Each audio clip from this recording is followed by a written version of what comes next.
last 5 to 6 years, we've seen a new contender enter the feature animation space, and that is of course Netflix animation. Starting with Klaus in 2019, slowly but surely they started making more and more successful films, many of which have garnered acclaim over the years, with Pinocchio even able to win Best Animated Picture at that year's Oscars ceremony. Over the years I have watched their films on and off, but I've never really focused on them too much, mostly just the films they distribute but don't make themselves. However, I did enjoy the twits earlier this year, and so now we come to their latest effort, In Your Dreams. It's been a fair while since it was released back on the 14th of November, but it took time for me to watch it and then I got sick and I've been trying to catch up with the backlog ever since. I made a video talking about the trailer, and whilst I thought it looked pretty intriguing, it also looked kind of weird and vaguely uncanny valley at times in terms of the animation. Regardless, I was looking forward to it and I wanted to give it a chance. After all, sometimes these sorts of things can end up being rather hidden gems or diamonds in the rough and well and truly live up to the mantra of don't judge a book by its cover. So I do like to give things the benefit of the doubt as much as I possibly can. So it came out and it did pretty well in terms of viewership, although to be honest, I'd think that Netflix probably hoped for more, right? I've seen a lot of the most unassuming animated films last weeks and weeks in the top 10, but that wasn't really the case here. It lasted in the top 10 for a grand total of 4 weeks, which is good, don't get me wrong, and it's surely better than never having cracked the top list at all, but you'd always want things to last for as long as they can. That being said, it did manage to overtake K-Pop Demon Hunters for a single week before tumbling back down, so I reckon that's pretty alright considering what a cultural juggernaut that film's managed to become. In terms of its reviews, it has decent scores, although it's not from a very wide viewership pool either. In terms of the critical score, it has an 86% approval rating off of 79 reviews, whilst its audience score is sitting at 78% off of approximately 100 reviews. So more people liked it than didn't, but that isn't really much engagement either. It also has an aggregated Metacritic score of 61, which is okay, but it's nothing to write home about either, and it's in the bottom half of scores of the studio as a whole. So it seems that a lot of people liked it well enough, but they didn't like it that much, if it makes sense. And I think I get that. I came away from the film feeling strange about it. On the one hand, I think I did enjoy it slightly, but on the other hand, I'd never really want to watch it again in my lifetime. I think I was more hyped coming into the film, but coming away it just felt a bit flat and disappointing, and actually for a fairly wide range of reasons, and not simply down to one thing or another. So I guess there's nothing else for it but to jump into the film and start breaking it down. When we talk about animated movies, there are ultimately 3 major categories that are the most important to be looking at. We have the visuals, the audio, and then the narrative elements, and I suppose we can start off by talking about the visuals. I think I'm mostly mixed about that side of things. On the one hand, I really like the backgrounds and the world they visited within the Dreamland, as well as the different dream characters. I thought the colors were nice and the action was really well implemented. That was all well and good, but it was the human character models, particularly the lead character of Stevie, that just didn't hit the mark for me. I'll be honest, she seemed off, and at times it verged on uncanny valley. It's weird because for me, it was pretty much just her character that gave me this feel consistently across the movie. Yeah, maybe the brother at times, but it was just largely Stevie. As for the rest, it was good, although that being said, it also somewhat gave me similar vibes to that Skydance film Spellbound, which, I don't know, gave off this weird AI vibe. And I'm not saying it actually was AI, it's just how it looked to me. So I think already I was a bit mixed on the visual side of things, but I could give it a pass if the rest was good. Then we come to the audio side of things, and we'll start with the score, and I'll say it was okay. It's not like it was bad or anything, it's just not very memorable at all, or anything to write home about in any way, shape, or form. They chuck a couple of existing licensed songs in there to liven things up, but it doesn't really make much of an impact. As for the voice acting, I did think it was good. Both of the lead kids did a good job, as did the parents, although for me, I think the standout was Craig Robinson as Baloney Tony. This dude's previously done really great voice work in The Bad Guys, and I think he was a standout here, even if the character went missing for fairly large chunks of the film. Then again, maybe the performance is sitting so well with me because his character vanishes from time to time, and so it doesn't get overexposed. I also just think that his performance is so much more upbeat and lively compared to everybody else that it creates a really fun contrast in the film. That being said, whilst the voice work was good, it doesn't necessarily hit the top tier that I think the film needed. Often a really top level performance is able to somewhat salvage a weaker script or story, but I just don't think that's what happened here, which is a shame. So we have a mixed bag for visuals and a forgettable soundtrack with good but not great voice work. What about the story though? In Your Dreams largely follows the character of Stevie, a 12-year-old girl with a younger brother named Elliot, whose parents' marriage is clearly on the rocks. Their mum wants to move the family to Duluth, Minnesota in order to take a teaching job there, which will give the family some financial stability. Meanwhile, the dad is a huge man-child loser who forces his children to share a room, including having tape down the middle to indicate who gets what part of the floor space, while he gets his own studio for his failed music career. He doesn't want to move to Duluth because he thinks that where they live now is the best for his inspiration, and he's salty that his wife pulled out of the band to try to provide for their family. I will say that this is probably one of my biggest faults in the film. The dad sucks, and the film does nothing to acknowledge how stupid and selfish he is. It frames the ending of him moving with them as some big thing, and they still have issues, but they're working on them. Oh, what a bleak ending. The true good ending for this story is Mum getting a divorce and moving on from this absolute dweeb. I just really hate the messaging based on the character they've created within the story itself. What are his redeeming qualities? That he's nice to his kids? The bar really is in hell, isn't it? Obviously, though, Stevie isn't going to see the truth about how her mum has surely outgrown a man who refuses to step up, and she desperately wants them to stay together and for the family to be happy forever. Whilst out and about at a local thrift shop, she and her brother stumble across a book named The Legend of the Sandman, which claims that if you find the Sandman in the dream world, he'll be able to make all your dreams come true by granting your ultimate wish. Stevie thinks this is all a load of BS, but Elliot's all on board, but when they go to sleep,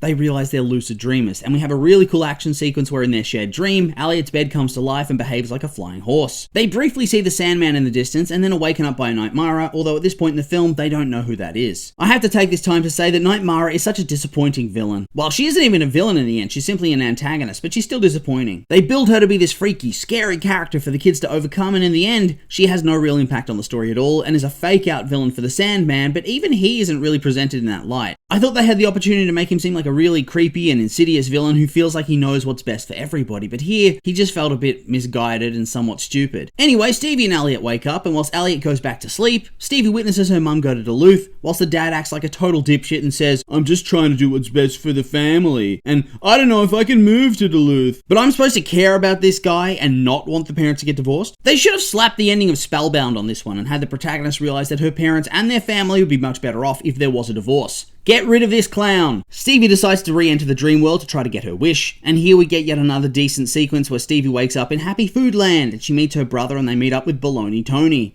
The whole section with Baloney Tony is carried hard by the performance, by the way, because I just feel like the script and dialogue, and in particular the jokes that they give this dude, are not up to snuff at all. Occasionally they'll make me laugh, and in other times it's just, like when he keeps calling Stevie Joanne again and again, it's like, okay, is this some sort of reference I'm not getting? Or do they legitimately think this is a solid joke? It's not too long after this that we get a long-winded, get it? Anyway, a long-winded fart joke where Night Mara turns all the dream fruit into zombies, and Baloney Tony squares up only to unleash rainbow laser farts. I'm not usually a toilet humor hater, but this just wasn't it, and it lasted way too long. The two end up waking up when Elliot's scared by the zombies, and Stevie realizes they're linked. They can only go to the dream world together, and they'll both be ejected if one of them wakes up from a nightmare out of fear. Okay, so now it's time to get cracking, and they can start their adventure properly, right? Wrong! We have another long-winded scene where Stevie talks to her dad and tries to seek reassurance that their family is not going to fall apart. I just don't get why they even had this scene. It just slows everything down. The dad looks even worse being a total dummy whilst knowing his daughter's freaked out, and it delays us getting to what would have been a more interesting storyline. The two end up going back into the dream world together again, and now they have to face down a whole host of different wacky dreams, and I will admit that for me, this whole extended sequence was by far the best part of the film. However, I think I would have wanted way more if that makes sense. This awesome section where they battle through the dreams and learn to work together as a team and trust each other doesn't even last for 10 minutes and ends around the midpoint of the film. I don't know, I just think there was way more meat on the bone in terms of what they could have done with this and how the story could have played out with Night Mara as well. It's just a shame because I feel like it's a wasted opportunity and it was the most I was ever engaged with the movie itself. They arrive at the realm of the Sandman after overcoming their fears, and here the movie seems to really start to set something interesting up. Right from when you meet the Sandman, your spidey sense gets a tingling, and you can see that not all is right with this dude. He's weird, he sings his own theme song, and he's really not the nicest to his little sand creatures, whatever they are. Plus, he turns up halfway through the movie, so it just feels as if something was going to go wrong. He says that he's going to make their dreams come true, and Stevie and Elliot wake up and have fun with their parents who have resolved all their differences. Then they start to notice that things aren't right, and Elliot exposes that this is all just another dream. Here though, it still feels like they're building Sandman to be some insidious manipulator when he convinces Stevie to stay and forget that the dream isn't real. Elliot's tossed out and wakes up while Stevie goes back into the dream but quickly realizes this isn't what she wanted at all. She remembers the good times with Elliot and wants to leave. I feel like this would have been the perfect time for her to try to leave, and the Sandman then forces her to stay and goes mask off crazy villain. However, that's not what happens. She's just stuck, and I think this makes the Sandman's defeat later on feel less impactful because he's not a true outright villain in the way that I think the story needed him to be, especially after all this build. I will say though that in this section is one of the best scenes in the entire movie, where Stevie realizes realizes that life is not the same without her little brother, and she flashes back to when they first got Baloney Tony. Seriously, little Elliot is one of the most adorable animated children I think I've ever seen, and to be honest, this scene actually made me care so much more about their bond and family. I wish the entire film felt like this. As this is going on though, Elliot reveals to his parents in the hospital what's happened, and he goes into the dream world to try to save his sister. Now the parents also go in, and the film sets this up to be a bit of a surprise, but it's so obviously going to happen that I feel like they miss out by not giving them a similar montage like we saw earlier with Stevie and Elliot, where it shows that they can work together, and there's still something there in their relationship, which I think would have made the ending feel a lot more earned. Elliot enters the dream world and he meets Nightmara, and she's revealed to not be so bad, and in fact she's trying to protect people from Sandman, but I don't think it really works all that well without Sandman being more insidious and cruel and rather evil at heart. Plus, I think it would have been better to have her more involved in the ending beyond this. It just feels like a strange red herring storyline to me. By the time the Sandman snaps, it's too late, and I honestly don't think it's enough. I wanted delusional cult leader vibes, but it didn't feel right to me here. He feels very generic. He's just angry. It probably also doesn't help that they straight up defeat him, the final boss, in the course of 5 minutes. I don't know, I just felt like this ending was very flat when they had all the pieces there to make something really, really interesting. I will say the battle here is interesting, and I like the big anime punch they do to destroy the hourglass, but then they return home for an ending that doesn't feel satisfying to me on an emotional level. I mean, let's be real, the dad still sucks, and the parents only sort of bonded again, and we didn't really see it happen. Hell, to me, it seems like the only reason they're even trying to begin with is because of all the trauma their daughters went through trying to get them to stay together. It just doesn't work for me personally on a narrative level. However, the mid-credits scene with Stevie's crush finding the book and then seeming all excited before tossing it in the garbage, that was a very funny way to wrap things up. So yeah, I feel like this movie had it in it to be great, but for me it just missed the mark. I don't think it was terrible or even really bad, but it was mediocre in terms of the story, and its animation style I found largely off-putting. It had moments of brilliance, but they were just moments in the end, and I don't think I'd ever want to watch this one again. However, in the end, those have just been my opinions, and now I'd like to hear yours. What did you think of it in your dreams if you've seen it? Did you like it? Hate it? Am I being way too harsh here, or do you agree with my takes? I'm curious for your thoughts, so make sure to like, comment, and subscribe, and let me know.